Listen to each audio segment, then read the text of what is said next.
সংসারের প্রত্যেকটা জিনিসই আমার কাছে মূল্যবান। শুধু মূল্যবান বলবো না, মহামূল্যবান। কারণ নিজের সংসারে যা কিছু আছে সেগুলোকে একটু যত্ন করে রাখি আর সেগুলোকে দিয়েই ঘরদোর গুছিয়ে রাখার চেষ্টা করি।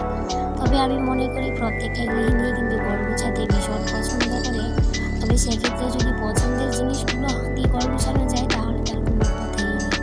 যাকে যাই হোক বন্ধুরা, অনেক কথা হবে, তার আগে বলো তোমরা সবাই কেমন আছো? আশা করছি রাধা মাধবের কৃপায় সবাই ভালো আছো। আজকে অনেক দিন বাদেই বলতে পারো আসলাম।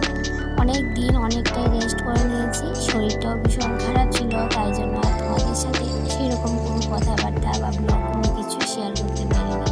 বেশ অনেক দিন বাদেই আজকে চলে আসলাম। আর আজকে কিছু নতুন নতুন জিনিস দিয়ে নিজের সংসারটাকে একটু সাজিয়ে নেব, সেটাই তোমাদের সাথে শেয়ার করব। আজকের ওয়েদারটা কেমন বৃষ্টি বৃষ্টি ভাব হয়ে আছে। আর এই যে কটা দিন ধরে যখন তখন বৃষ্টি চলে আসছে, তার কোনো ঠিক ঠিকানা নেই। তবে আমি আজকে ভেবেছিলাম কাপড় ধোয়ার প্ল্যানটা রাখবো না, কিন্তু ওই যে আমার বললাম সপ্তাহে একটা দিন আমার নিজের কাপড় চোপড়গুলো একটু ধুয়ে দিতে হয়। তো আজকে ভাবলাম না, আজকে বেশি কাপড়টা ধুবো না, কয়েকটা মাত্র নিজের কাপড় ধুয়ে দিলাম, তারপরে স্নান করে চলে আসলাম রান্নাঘরে। এদিকে কিন্তু পুজোটাও কমপ্লিট হয়ে গেছে। আর রান্না করে এসে সবার প্রথমে যে বাসন কুসনগুলো সকালবেলা ধুয়ে মেলে দিয়েছিলাম সেগুলোকে জায়গা মতো রাখলাম। তারপরে সবার প্রথমে ডালটা একটু গরম করে নিয়েছি, কেন কি আগের দিনের ডাল অনেকটাই ছিল, তো আজকে আর ডাল রান্না করবো না। তারপর ভাত নামিয়ে নিলাম, এদিকে রান্নাটাও বসিয়ে দিলাম। আজকে আবার আসবে বোন, আর আজকে হচ্ছে শনিবার। তো পরের দিন যেহেতু রবিবার ডক্টর দেখাতে যাব, তো গত রবিবারে যেহেতু হাজবেন্ডকে নিয়ে গিয়েছিলাম, এই রবিবারে ভাবলাম বোনকে নিয়ে যাই। একা যেহেতু যাব না, একা যেতে একদমই ভালো লাগে না, এত দূরের রাস্তা, তাই জন্য বোনকে বললাম এই যে আজকে শনিবার দিন চলে আসতে। তো ও চলে আসবে একটু পর। আর এদিকে আমি ভাবলাম যে রান্নাবান্নাটা শেষ করে নিই। এদিকে রান্না করতে করতে হাজবেন্ড মাংসটা নিয়ে আসলো, তারপরে গেছে বোনকে আনতে। ও যেহেতু বলছিল বিকেলবেলা আসবে, তো হাজবেন্ড বললো তোমাকে আর বিকেলে আসতে হবে না, আমি তোমাকে গিয়ে নিয়ে আসবো। তো ও মাংসটা দিয়ে গেল, আর এদিকে আমি উস্তা ভাজা করলাম, আলু ভাজা করলাম, পরে এদিকে মাংসর প্রিপারেশনটা করছি। আর এদিকে মাংসের জন্য আলু রসুন পেঁয়াজ সমস্ত কিছু নিয়ে নিয়েছি, আর সাথে এখন নিয়ে নিয়েছি কাঁচা লঙ্কা।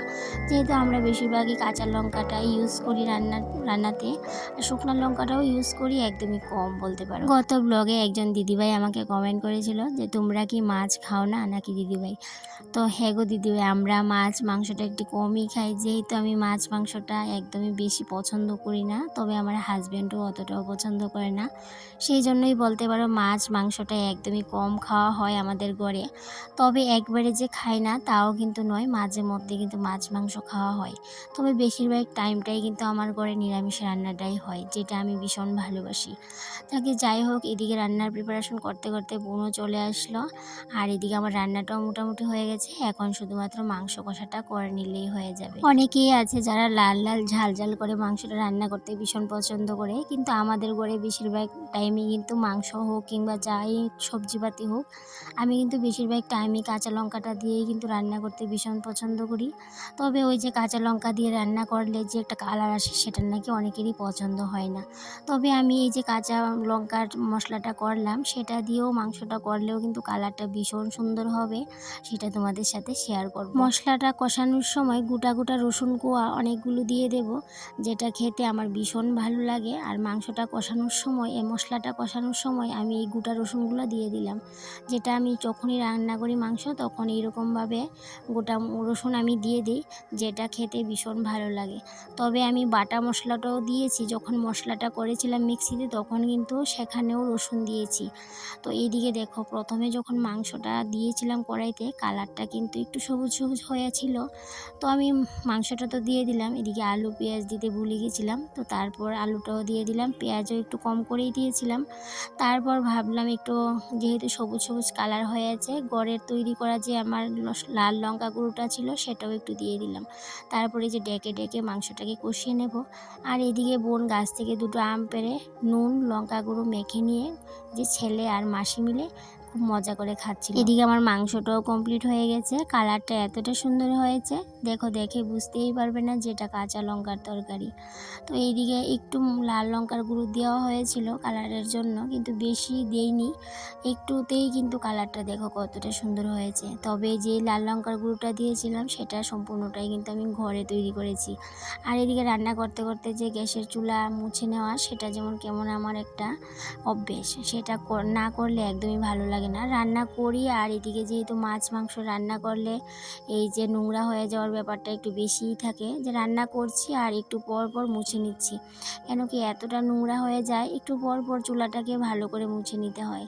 তারপর এদিকে ফুটন্ত গরম জল দিয়ে দিলাম। তবে আমি যখনই যা কিছুই রান্না করি না কেন, আমি কিন্তু এই যে যাওয়ার সময় একদমই ঠান্ডা জলটা ব্যবহার করি না, সবসময় চেষ্টা করি গরম জলটা দিতে। কারণ ঠান্ডা জলটা দিলে আমার মনে হয় এই যাই কিছু রান্না করি না কেন সেটার স্বাদটা যেন নষ্ট হয়ে যাবে। তো সেই জন্যই যখন ছোটোবেলা থেকে দেখতাম মা ঠাম্মা তারা রান্না করতো, তখন কিন্তু গরম জলটাই ইউজ করতো। তো সেই থেকেই যে আমার অভ্যেস হয়ে গেছে, এখনও পর্যন্ত কিন্তু আমি যখনই যা কিছু রান্না করি না কেন সবসময় কিন্তু আমি গরম জলটা দেওয়ারই চেষ্টা করি। এদিকে রান্না করা শেষ, এদিকে খাওয়ার জন্য রেডি। আর আজকে প্ল্যান করলাম ওয়ান টাইম থালে খাওয়ার প্ল্যান করলাম। সবসময় তো ঘরের থালে খাওয়া দাওয়া হয়, আজকে ভাবলাম ওয়ান টাইম থালে খাওয়া দাওয়া করি। তাই জন্য এই যে ঘরে সবাই মিলে বসে পড়লাম। আর এইদিকে দেখো বিকেলের দিকে একটু রোদ এসেছে, আর সারা দিন কিন্তু আজকে রোদের দেখা ছিল না। যখন আমরা খেতে বসলাম তখন একটু রোদ আসলো। আর এইদিকে ওদেরকে আলু ভাজা দিয়ে দিলাম, আর আমি নিয়ে নিলাম উস্তা ভাজা, যেহেতু আলু খাবো না আর নিজের জন্য বেড়ে নিয়েছি। আর সবাইকে খাবার টাবার দিয়ে সমস্ত কিছু এদিকে গুছিয়ে এদিকে গ্যাসের চুলা চাটি ভালো করে আবার ঘষে মেজে পরিষ্কার করে আগের মতো করে রেখে দেবো। তবে রান্না করতে করতে মুছে নিয়েছিলাম, কিন্তু এখন আবার সেটা একটু ভালো করে ঘষে মেজে পরিষ্কার করে নেব। তারপর বাসন কুসন মেজে জায়গা মতো আবার রেখে দেব। প্রত্যেক দিনের একই কাজ, একই রুটিন, সেই রুটিনটাকে যদি একটু চেঞ্জ করে নিতে পারতাম ভীষণ ভালো হতো। তবে কি আর করার, রুটিনটাকে তো আর চেঞ্জ করতে পারবো না, যেটা করার সেটা করতেই হবে। আর এই পরিষ্কার পরিচ্ছন্নতাটা যদি না করি তাহলে বুঝতেই পারো ঘর দুয়ারের কী অবস্থা হবে। যাই হোক, তোমাদের সাথে আসল কথাটাই বলা হলো না, যে গত রবিবারে যখন ডক্টর দেখাতে গিয়েছিলাম অনেকগুলো জিনিস কেনাকাটা করা হলো চৈত্র সেল উপলক্ষে। খুবই কম সামান্য দামের কটা জিনিস নিয়েছিলাম নিজের সংসারটাকে একটু সুন্দর করে সাজিয়ে গুছিয়ে নেব বলে, সেগুলোই তোমাদের সাথে এখন শেয়ার করব।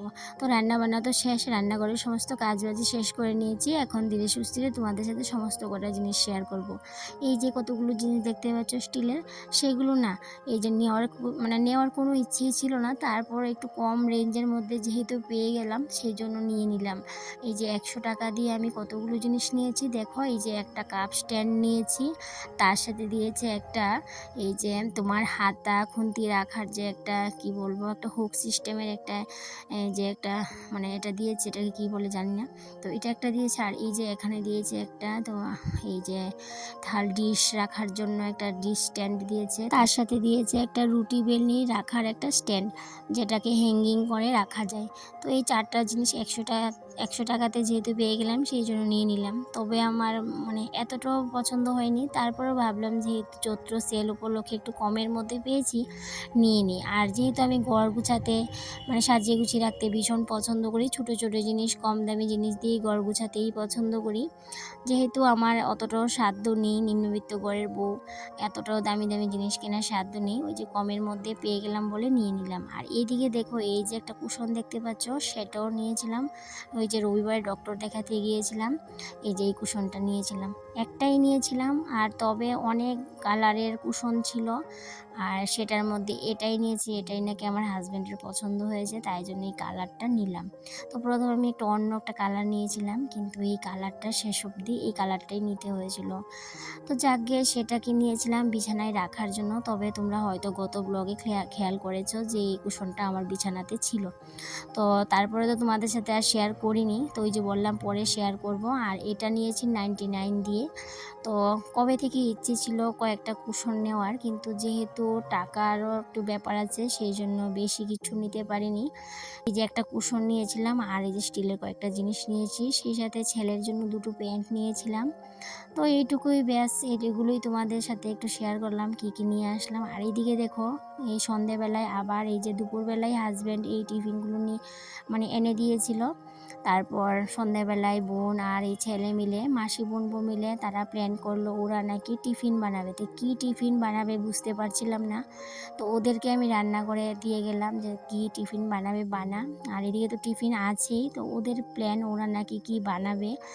আর এদিকে আমি সমস্ত টিফিন এখানে রেখে আমি চলে যাব ওই রুমে, গিয়ে বসে একটু কাজ আছে সেগুলো মানে সেই কাজটা করব। আর এদিকে বোন আর ছেলে মিলে এদিকে কী করছে দেখো, মানে অনেকক্ষণ সময় ধরে তারা টিফিন বানাচ্ছিল। অবশেষে কী টিফিন বানাবে সেটাও তোমাদের সাথে শেয়ার করব। যেহেতু এক সপ্তাহ হয়ে গেছে ব্লগটা তোমাদের সাথে শেয়ার করিনি, জমেছিল। তারপর যখন এই যে সামনের পরের দিন রবিবারে যখন আবার ডক্টর দেখাতে গিয়েছিলাম, তখনও কিন্তু কিছু কেনাকাটা করেছিলাম, সামান্যই বলতে পারো টুকিটাকি, সেগুলো তোমাদের সাথে শেয়ার করব। তো যেহেতু আগরতলায় গিয়েছি, আর আগরতলায় গিয়েছি ছোটোখাটো জিনিস কেনাকাটা করব না সেটা কি আর হয়। তো সে যে রবিবারে আবার কি কেনাকাটা করলাম সেটাও তোমাদের সাথে অন্য আরেকটা ব্লগে শেয়ার করব। আর এদিকে দেখো আমি যখন রুমে বসেছিলাম বোন আমাকে ডাকছিল, ওকে নাকি স্লাইসটা কেটে দিতাম ছোটো ছোটো পিস করে, কিন্তু ছোটো ছোটো পিস করে আর কাটতে পারছিলাম না, ভেঙে যাচ্ছিল। তো আমি নিজের মতো করেই কেটে পিস করে দিলাম। তো কী যে বানাবে এখনও পর্যন্ত আমি নিজেও জানি না। তো বললাম কি বানাবে বানা। তো লাস্ট অবধি কী বানিয়েছি তোমাদের সাথে শেয়ার করব। আর এইদিকে ইন্ডাকশনের মধ্যে আলু বসিয়ে দিয়েছে, আর আলুটা এই যে কী করে মানে পেঁয়াজ ফোড়ন দিয়ে কী যে করেছে, মানে নাড়তে পারছিল না। যেহেতু বোন আমাদের মতো গৃহিণী না, ও যে রান্নায় অত পারদর্শীও হতে পারবে না, কি করে কি করতে হয় সেটা জানে না। তো ওকে একটু হেল্প করে দিলাম। তারপরে এই যে দেখতে পাচ্ছ যে টিফিন, সন্ধেবেলার টিফিন বানিয়ে নিয়েছি, কী যে বানালো দেখো, মানে অবশ্য খেতে অনেকটাই টেস্ট হয়েছিল। তো ওর দাদাভাইও বলছিল ভীষণ টেস্ট হয়েছে।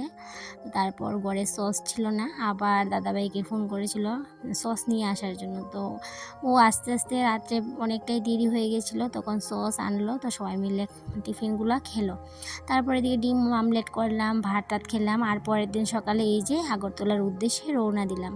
তো এখন বাজে সকাল 7টা, আর ট্রেন যেহেতু 8টায় ঢুকে যায়, তো অনেক দিন অনেকটাই লেট হয়ে যায়। আর যেহেতু 2 রবিবার ধরে যাচ্ছি, ভীষণ ভীষণ ভিড় হচ্ছে, এতটা ভিড় হচ্ছে একদম ট্রেনের মধ্যে কোনো সিটই পাওয়া যাচ্ছে না।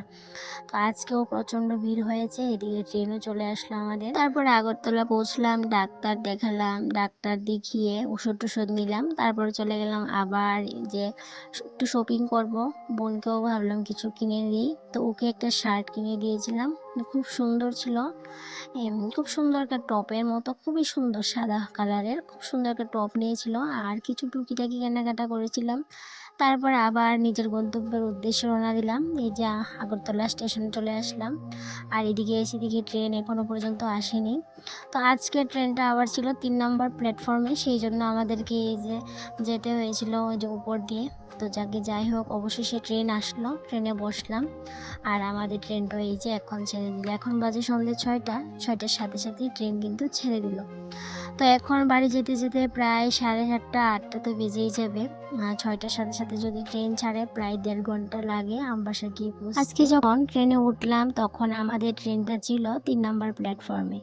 আর এদিকে আমবাসা যখন পৌঁছালো তখনও কিন্তু আমাদের ট্রেনটা 2 নম্বর প্ল্যাটফর্মে পৌঁছালো, মানে 2 নম্বর প্ল্যাটফর্মে দাঁড়ালো। তো সেই জন্য আমাদেরকে এই যে আবার ওভারব্রিজ দিয়ে আসতে হলো। আর যখন ওভারব্রিজ দিয়ে আসার পথে যখন নিজের যেদিকে আমাদের 1 নম্বর প্ল্যাটফর্মের সাইডে দিয়ে আসতে হয়েছে, যেহেতু সেখানে এসে দেখি আমাদের ট্রেনটা ওই দিকে ধর্মনগর সাইডে যাচ্ছে, আর এই দিক থেকে আরেকটা ট্রেন যাচ্ছে। মানে দৃশ্যটা এতটা ভালো লাগছিল, সেই জন্য একটু ক্যামেরা বন্দি করে নিলাম। তো দেখতে পাবে এই ট্রেনটা যখন যাবে তখন আমাদের ট্রেনটা ওই দিকে ধর্মনগর সাইডে যাচ্ছে। তো বন্ধুরা কথা বলতে বলতে চলে আসলাম শেষ পর্যায়ে। আবারও দেখা হবে পরবর্তী কোনো একটা ব্লগে। টাটা।